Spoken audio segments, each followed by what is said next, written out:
ये क्लास 8 का क्वेश्चन है. A carpet of a size 5 meter of size 5 meter into 2 meter has 25 centimeter wide red border. The inner part of the carpet is blue in color. Find the area of blue portion. ये carpet है हमारा, इसमें border है. Carpet की length breadth की बात करें तो 5 मीटर और 2 मीटर दी गई है हमको. ठीक है, इसको 2 कर देते, छोटा बनाया हमने, अगर बड़ा बनाया होता तो 5 कर देते.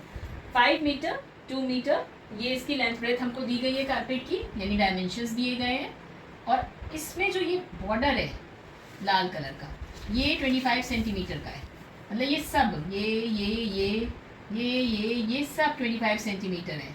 ठीक है, ये तो हमें पहले ब्लू पोर्शन का, यानी जो मेरा EFGH रेक्टेंगल है उसका मुझे एरिया निकालना है. What is the area of blue portion? चलो निकालते हैं. सबसे पहले देखो, ये कारपेट रेक्टेंगुलर है, ये 5 मीटर है, ये 2 मीटर है. अब मुझे अगर ये पूरी लेंथ पता है 5 मीटर, यानी कि AD की लेंथ 5 मीटर है, तो मुझे जो EH की लेंथ चाहिए या FG की जो लेंथ चाहिए वो कैसे निकलेगी? क्योंकि अगर मुझे इसका एरिया निकालना है तो इसके डायमेंशंस चाहिए. तो अब इसकी लेंथ निकालने के लिए या ब्रेथ निकालने के लिए हम क्या करेंगे? देखो, इधर भी 25 है, इधर भी 25 है, सेंटीमीटर में है.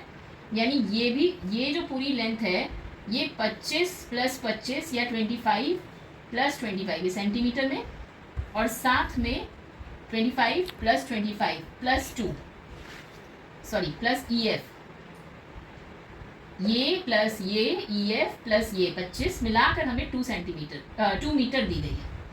अगर हमें EF की लेंथ निकालनी है तो 2 में से हमको ये 25 सेंटीमीटर यानी 50 सेंटीमीटर को माइनस करना होगा.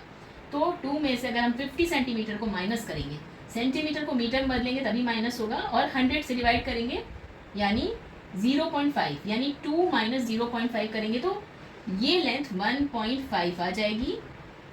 सेम यही प्रोसेस हम इसके लिए करेंगे, इस डायमेंशन के लिए करेंगे या ब्रेथ निकालने के लिए करेंगे. और 5 में से भी 25 और 25 यानी 0.5, 50 सेंटीमीटर जो कि कन्वर्ट होके 0.5 आएगा, यानी 5 माइनस 0.5 करेंगे तो ये हमको जो मिलेगा डायमेंशन 4.5.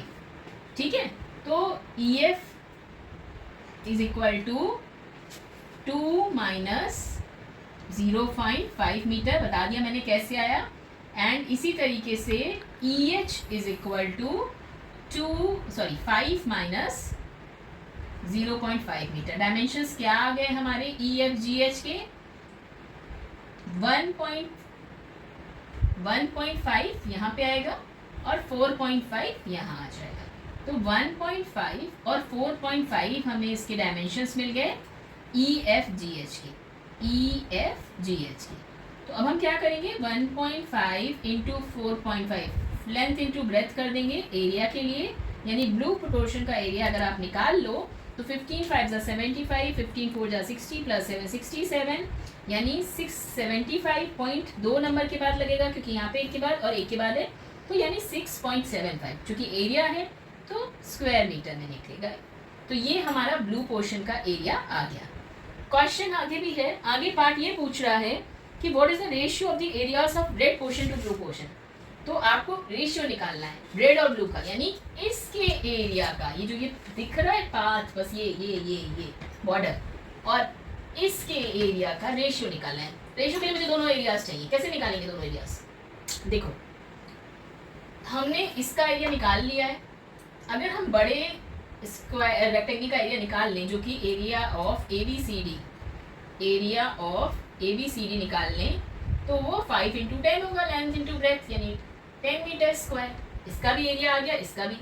अब अगर हम इस बड़े में से इस छोटे को माइनस कर दें तो ABCD के एरिया से EFGH के एरिया को माइनस कर दें, यानी 10 में से 6.75 को माइनस कर दें, तो हमें जो आंसर मिलेगा वो ये वाला ही एरिया रेड पोर्शन का होगा, जो कि 3.25 आएगा.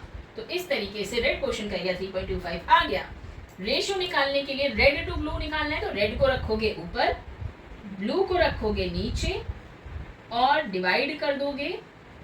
पॉइंट हट जाएगा, 2 के बाद यहाँ भी है, 2 के बाद यहाँ भी है, और 2 डिवाइड करोगे तो पहले एक बार 5 से, 5 6 जा 30, 5 5 जा 25, तो 65 अपॉन 5 5 जा 5, 5 3 15 135 और दूसरी बार करोगे फिर 5 से तो 13/27 जो कि आंसर है। रेशियो है तो कोई यूनिट नहीं होगी क्योंकि कट गई यूनिट, डिवाइड में कट गई, दोनों सेम थी यूनिट्स और कट के रेशियो आया है, रेशियो की कोई यूनिट नहीं होती। ये हो गया हमारा क्वेश्चन सॉल्व।